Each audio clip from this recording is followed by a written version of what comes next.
This video is part of the AQA Power and the People GCSE History topic and relates to question 4, which looks at a concept over time.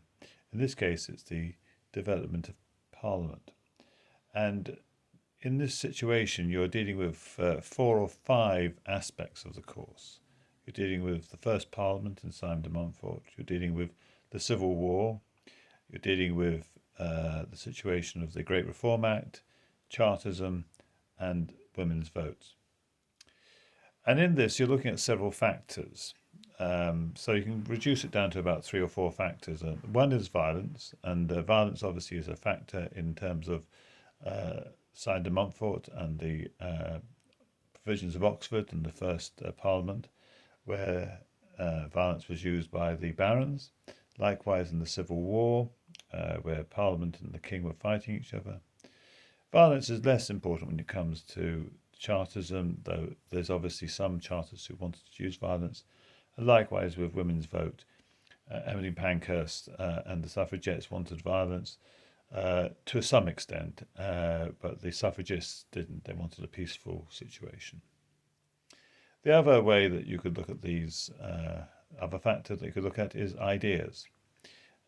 In the case of Simon de Montfort and the provisions of Oxford and in the Civil War, it's how to control the arbitrary rule of the king.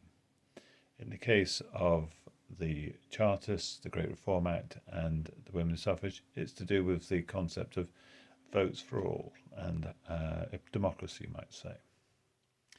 And there are other aspects that you could look at in terms of this. But from a Christian perspective, one would ask the question, what is the role of government anyway? And government is there to provide justice, to control evil. It's there to look after the weak, and it shouldn't be corrupt. Now, how that is executed, the Bible is not so particularly clear about.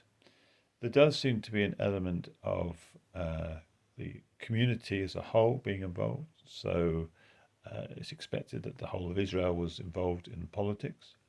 But there's also expectation that leadership should be passed down by those in authority. And we see this in our current political situation. We have democracy that provides the community involvement once every 4 or 5 years. But then once that has happened, it is the Prime Minister who decides who runs the country and how people are appointed. So we see wisdom in both approaches. Well, thank you for listening.